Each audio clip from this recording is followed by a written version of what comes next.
This is such a topical conversation we're having because right now, in your country, there are people who, for the last 4 years, chose to identify and believe and shape their values a certain way, even if maybe they had an inner voice that was telling them different. Yeah. And now they got to defend that. And that's where the incongruency comes. Because now, even if you're wrong, people with ego problems, because you stack on top of that an ego problem, there's an Yeah. identity, and the ego will protect that identity with actions, whether Right. it's good or bad. Like if I'm a guy that says I'm a great father, if that's how I identify, my ego will show up to do things a great father does in times where I have to be a great dad, right? Kid's sick, or someone's bugging them at school, like I'll show up. That's my ego will protect that. It Yeah. also happens negatively. If this identity identifies as being something that's not so great, I'll also show up and defend that thing. And the Right. problem, people get so entrenched into certain directions that they don't want to back up because they've invested so much. And I don't want to lose face to my people. Yes. So I'll keep fighting for something, even though I'm not fighting for it. I'm just fighting for my ego. Right. Because it feels as if there are more and more labels constantly being generated for Yeah. people to identify with. I Yeah. mean, you look at even just a few years ago, sexuality wasn't a thing that you identified with, Mhm. but now that's become come to A the whole different forefront. posture. Yeah, there's a lot. And the world's going to continue to do this because there's people in it and we do things like this. Hi, Anthony. I saw you torturing your Yeah. children singing R&B, and I was like, he is Yes, my I do. homie. Yes, that's me for sure. What I wanted to talk to you today about was identity. And first of all, how do you define the concept? Because it means so many things to so many people. Yeah, it does. So the way that I look identity is the best way to explain it, and actually neuroscience will show this. But identity is it's this thing that it's not the conscious part of who you think you are. It's odd. It's like if I ask who you are, you'll tell me, oh, I'm a speaker, I'm a podcaster, I'm a coach, whatever it is. But realistically, it's all the little gaps in between, all the nooks and crannies. So your identity is who you are when you aren't thinking about who you are. It's just your Right. natural flow, right? And so I kind of call it your rhythm, if you kind of call it. It's not your routine. Routines are like I get up, I brush my teeth, I go to the bathroom, right? That's a routine. The rhythm is like, how am I ebbing and flowing in life? The instruments are my career, my education, my relationship. That's the kind of the instruments. But when those are all in tune and they're flowing, and you think about how you navigate hard situations. Are you happy? Are you sad? What's your disposition? Are you a person that's optimistic, right? All these things that becomes the flow, and that's your rhythm of life. So your identity is kind of like your rhythm, and that song's always playing. It's a unique song, and for some people, it's a beautiful song. People even like listening to it, right? And you listen to a good song on repeat, but some people don't like the song. They're out of whack. Their song is kind of like it's a 2 year old with a brand new drum set, just banging away at stuff, and they keep wanting to skip the track to the next day, and never really get to that groove. So Right. your identity is it's all the underlying aspects of your humanness, your who you are that are it's beyond and it's to a depth that's more than just the things that you say that you've achieved or that you've done. Right. So that's one of the things I was thinking about because in preparation for our interview, I was thinking I really would love to go deep with you with this whole idea of identity, because for many people, what they think of identity is all the things that you said are not our identity. So they'll think of themselves the racial identity that they have been given, or the gender identity. And those are the things that come to mind. But you're saying not only are those not really our identity, but actually there's so much more. For example, what you Yeah. mentioned about the disposition, Mhm. that's something that I would have thought too is identity, but I've noticed for a lot of people, it's not that. No, there's ways that you can identify. So Mhm. there's a part of your brain called the default mode network, the DMN, and in fact, it's where it's a bunch of different lobes in different areas, right? That they house this section. And so what happens is they actually tapped in people's brains. They would ask them questions. Who are you? They'd say things. I'm X, Y, and Z. I'm a father, speaker, coach, teacher, leader, whatever it is. And that part of the brain shuts down whenever they are thinking about who they are. Now, here's the interesting thing. when someone just sits there and daydreams and I start looking at things and my brain, it kind of just drifts off Hmm. and you notice something and like somebody says something and your brain starts like creating like judgments or perspectives or thoughts, whatever it is. Whenever you're not actually thinking about who you are, that part lights up. Like that, and that's your identity inside. That's how you're seeing, how you're filtering. What's if somebody cuts you off? How do you respond to that? Is it that evil person hates me, or maybe they're in a rush to get somewhere? It Mm. somebody offers you an opportunity. Hey, do you want to come talk to my group of 100 entrepreneurs? And there's without conscious thought, you either get fight or flight. Like, oh, I don't know, because what if I mess up? Or like, hell yeah, let's go do that. Right? There's a part of who you are within that that's more than how you consciously identify. It's literally it's who you are when you aren't consciously processing it. It's the ebb and flow, and that's responsible for far more than people think. We'll call it reactions, we'll call it predisposition, but that little we'll call it voice sometimes shows up and we don't even know where it comes from, and it comes from that dark backside of your identity. Right. So you're saying that is actually behind all of the things that we've chosen to identify with. And in some ways, I guess what we are choosing to identify with is obscuring our real identity.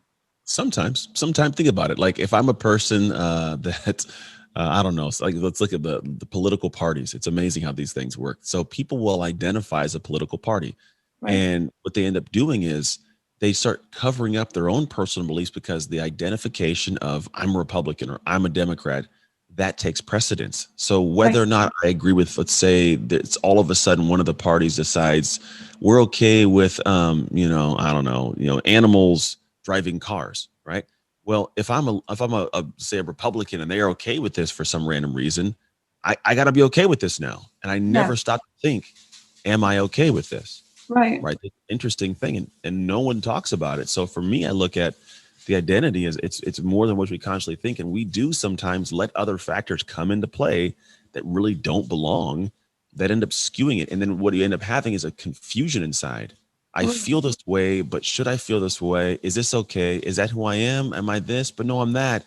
And you're pulled in a bunch of different ways, and then that tied in with social media, Right. posting I'm this on social media when you really aren't happy, and I am. So all these dynamics, they create this whirlwind of people being unsettled, and Yes. it's scary because with so many people in this world and so much connection, and no one knowing who they are, it creates us a huge dynamic of distress and anxiety and lack thereof, and a sense of like I don't matter, when really they're seeking for something outside that really should be fulfilled inside.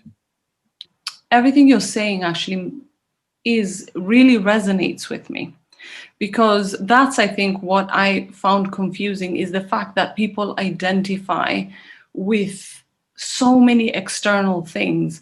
For example, like you say, like politics. I mean, if you look at what, for example, the Republican Party was 10 years ago, it's not the same thing. So if you're constantly identifying with a political party, it must be really confusing. This is such a topical conversation we're having, because right now, in your country, there are people who, for the last 4 years, chose to identify and believe and shape their values a certain way, even if maybe they had an inner voice that was telling them different.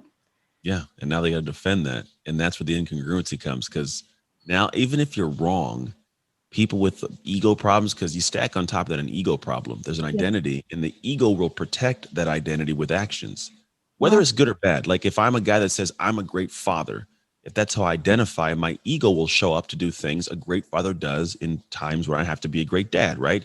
Kid's sick, or someone's bugging him at school, like I'll show up. That's my ego will protect that. It Yeah. also happens negatively. If this identity identifies as being something that's not so great, I'll also show up and defend that thing.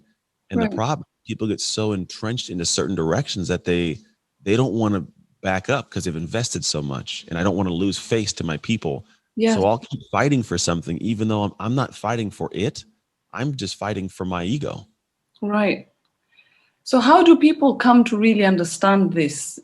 Because it feels as if there are more and more labels constantly being generated for Yeah. people to identify with. I Yeah. mean, you look at even just a few years ago, sexuality wasn't a thing that you identified with, Mhm. but now that's become come to A the whole different forefront. monster.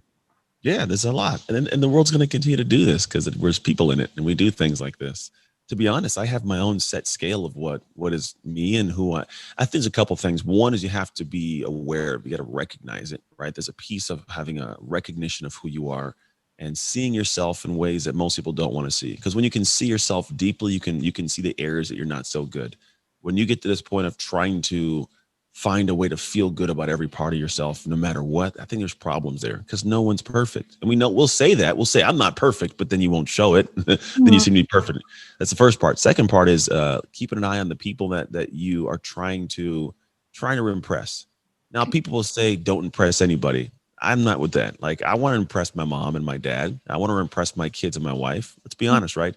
There's Mhm. certain things that do that are better than others, but there's certain people that I want to see me and have the respect for the person I'm being. So whenever you have the wrong people that you're trying to impress, it becomes problematic. Just having the wrong folks in there, right?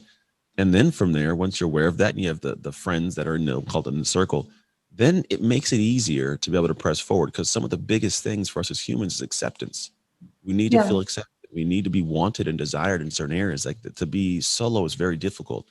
So if I have my circle that accepts me for who I am, then I can actually feel more comfortable leaning into things that may feel more in line with me. And that's just a matter of once I've done the work of knowing who I am and then really getting a feel of what's going on, man. It's a different place you can kind of end up in inside. So you get to a place where you feel free to be you and accepted. So you're accepted by other people and by yourself. So Right. that's a different kind of space. So for me, like I live in a bubble where I realize I feel good about me. I know who I am. I find faults and I work on them. I have a family that accepts me. And now I'll say and do what I want. And if people don't like me, that's okay. I like me and my Yeah. people like me. And I'm going to continue to live my life. Right. But I'm sure you must have had a time when you didn't have this insight. Oh, yeah. So for example, let's look Uh-huh. back at your career in the NFL. Yeah, I didn't have. So that's kind of a tribe, isn't it? Yeah, And, it is. and It's so it different. has its rules to Yeah. that you have to belong. And there's certain things that you actually have to do to belong to your team, hate the other team. And so when you lose that identity, can you Mhm. explain that to us so that, for example, someone who's feeling disoriented with Yeah. how they thought things would turn out, Mhm. can also identify with it? Because it almost feels like every tribe is almost a cult of its own. Yeah, it can be for sure. Well, because you got yeah, it's acceptance thing. People will do weird things, be part of the group, right? It's group think. There's actually psychology around it called group think. Football's an interesting difference though, and they're all like that. Is whenever you are part of something, you don't want to lose the acceptance there. You stay there, even if it's not a great place for you. Football's different, but if there's a group of people that are all doing drugs together, like no one wants to leave the crew because I'll feel bad, right? Even if you're not doing good things, that's how you roll. So I think that there is something to do with that whole, I guess, the aspect of that community and that tribe. But I think the thing is there's certain levels where people don't grasp that you can leave, like you can go to a new space, and to have the ability to do so, it strengthens not only you, but like it also strengthens the group. Because when people decide to leave communities or leave groups or whatever it may be, they usually tell a reason as to why. And then in doing that, you give the ability for the rest of the group to raise. I don't think that you are the average of the five people that you surround yourself with. I think at the average of the expectations of the five people you surround yourself with. Because I could Right. be around a bunch of people who are like they're expect to say they're millionaires. I'm around three people and myself that all have made $1 million, right? Well, if they're cool with making 1 million, that's the expectation. Well, what do we talk about? Keeping it, different things we do. But what if I want to make more? Well, that Right. group isn't the best. If I want to make 2 million, it's not the best group to be around. I would prefer to be with somebody who wants to make $2 million, even if that person hasn't even made six figures. Because Mhm. what happens is we're with somebody whose ambitions are higher, the expectations are different. So the push, the grind, what they'll tell me, right? There's different kind of conversation. And so I say all that to say you can create a different tribe and identify something different and not even adopt that tribe's ideals. But if you know who you are, you'll know whether or not you fit in that tribe, and then you Mhm. can remove yourself if necessary. How do we get to the place of actually getting past identifying with external labels that are kind of flimsy? I mean, I think we spoke about this last time, but there's so many of us now who are having to change careers, industries that have collapsed, Yeah. your social status, that's not something that is fixed. And it Mhm. almost feels like there really isn't anything on the external that is fixed. No, no, it's nothing's fixed. It can always change. To be totally honest, like you asked a moment ago, how do we like kind of see where we're at? Well, first thing, I think for me, what I do realize is the step you got to do is you got to create something, right? And I literally mean create something. I don't mean like make dinner or like whatever, but the creation process, whether it's creating a better relationship, creating opportunity for a new job, the creation process gives us an ability to invest in something that returns something to us. Mm, Most of the time the investment may be in my education and my learning, or it could be in my health, going to the gym, but the return I get feels good. So when you feel like you don't have much, or you're all you are is you're valued by this community, that's problematic. And it's only going to be a worse problem if you've not created something that's yours. Because right. for me, I'm in a bunch of different communities and groups, different tribes and masterminds, and I could easily lose all of them and I'd be just fine because Hmm. I've created something that is of great use. And honestly, I believe because of that, I am of higher value to my communities, right? So I stand in a position where I'm not led by them. Like I lead, if anything, in certain positions, right? And if something was to go wrong, I can always step back to my own space and go, it's fine. I can still do what I want to do and go build what I want to build because I've created. And it creates a different identity in me. Because here's the big thing: life is going to have problems. And the thing that gives me the confidence to do what I want is the fact that when those problems arise, I bring me to those problems. And Right. I like that I bring me because if I have confidence in me and my abilities, like I can ebb and flow and do what I do, and I don't have to identify as something that feels out of alignment. Hmm. And what do you find is out of alignment for For you to me, I mean, identify with? Hmm.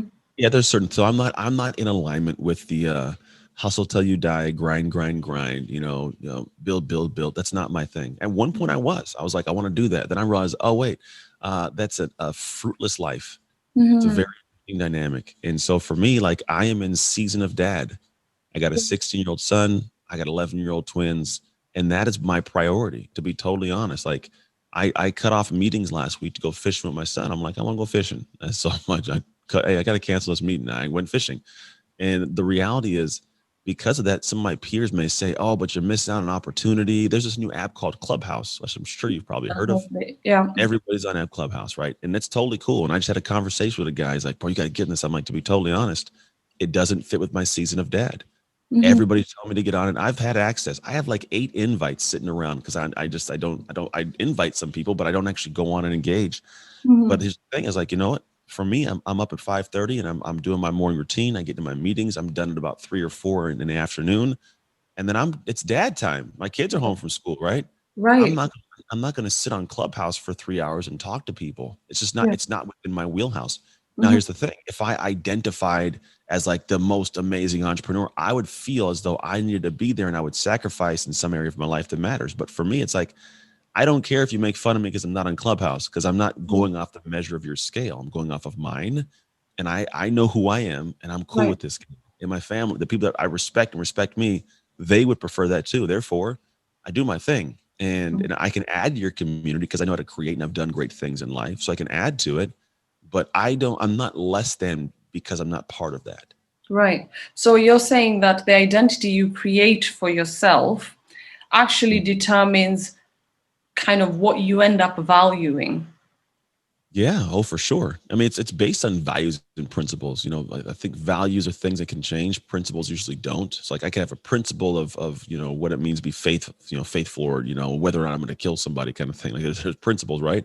But Right. then I may value friendships differently based on the time of my life. There's people I may value now at a certain level, and then 5 years from now, I've surpassed them. I don't have the same value in that conversation, right? Hmm. Uh, or I may right now value my vehicle because I got to get to work, but when the pandemic hit, I don't have the same value in the vehicle, right? So those things can adjust, and that's kind of the reality I think of how we do things. Is I always looking at what are my personal values and realizing they can adjust, Yeah. and my values right now have adjusted to fit family. Now, when my kids go to college, the values might change. My kids are Right. off in school and it's just me and my wife hanging out and she's doing something. I may value sitting on Clubhouse for 3 hours because I'm bored because she's doing something I got nothing else to do, you know? But Right. that can change. It's usually based on, external environmental factors. Right. So how did you come to this realization? Is it because, you are a foster kid who was actually parented by a white family? And so Mm. for you, it's almost as if you had the realization pretty early on that nothing I can identify with external is permanent, and therefore I better, cultivate inner depth. No, that was way later. It's odd. You'd think that I had that, but most of the time I was chasing what the world had out there because it's the first time I could taste it. To be honest, it was getting to the NFL, losing the career, and then getting out of life and busting my whole life all up and having like a lot of problems that Mhm. then taught me this. I had to learn it. I had to drop the ego. I had to figure out who I was. I had to do all the stuff I'm talking to you about. It's not that I just kind of like read a book on this, right? This is my real life lived and unpacked for you. And that's where it comes from, man. I've run a bunch of races. I've crossed a bunch of finish lines. So I talk about the race now. I don't think you Right. should talk about the race till you're done running. How do we get to that place without going through all of the suffering and mistakes? That'd be nice to have a perfect answer to that, right? To be honest, you start by having a base of people that you can have that would be. I seriously get guidance, get a coach, find someone that can kind of give you some of the press. But here's the big thing: Hmm. you have to be willing to give up all of who you are to create the next level. Like the what they say, the cost of your new life is your old one, right? And so if you won't give up everything you have right now, then what makes you can have space? You won't even have space for the new life if you're still holding on to the last one. You can't put a new cassette in there if the old one's still in there, like you got to take that one out to have more space for the next piece to come in. So for if you want to like learn how to kind of pull the ego back and do it, just first off realize, okay, great. The person I am right now doesn't have the things that I want in life. Yeah. That person that does, unless I give space for that person to come here and pay the price, sacrifice certain things, they'll never come in. They'll never become me, and I'll never have those things. So a lot of it comes down to like you're going to have to be willing to give up who you are to create who you want to be. Okay. But you're going to mourn it. It's going to be pain. It's going to naturally be part of it. If you embrace that and realize one, you've made it through pain in the past. You're still alive. You've gone through this kind of stuff, right? And Hmm. two, what you look for, you'll find. So if I go looking for pain and problems, I will find that. If I go looking for solutions and opportunity, I'll also find that. Now, one might be harder to find than the other one, but that's the only way you find it. And yes, it's a mourning process and it will hurt and there's going to be pain. But if you can understand it's always part of growth, like think about a crab getting out of its shell. It feels pain in its shell, so it sheds the shell so it can grow to be bigger and put a new shell on, right? Hmm. Same process for us as humans. There's going to be shells we have that we realize, oof, this hurts. And if you stay stuck in that shell, you die, right? So you have to find a way to realize this is part of the process. It's the pain. Shuck the shell, grow a new one, and go looking for the opportunity. Okay. Finally, what are your rituals? Oh man, I got a bunch of rituals. I do something called the shift. It's SHIFT every day. I start right with a morning routine. I have healthy activities I choose every day. I have one imperative activity that must get done every day. I find joy, the F, and then I have a tree task, which is I do something to improve the experience of my life every single day. Where can I go to find that? If you go to just go Instagram, so there's an app coming out in about, if all goes well, about a month, and they'll be everywhere. But it'll be Shift in three. I want to say dot app is how it'll be available. So depending on when this comes out, Shift in three dot app.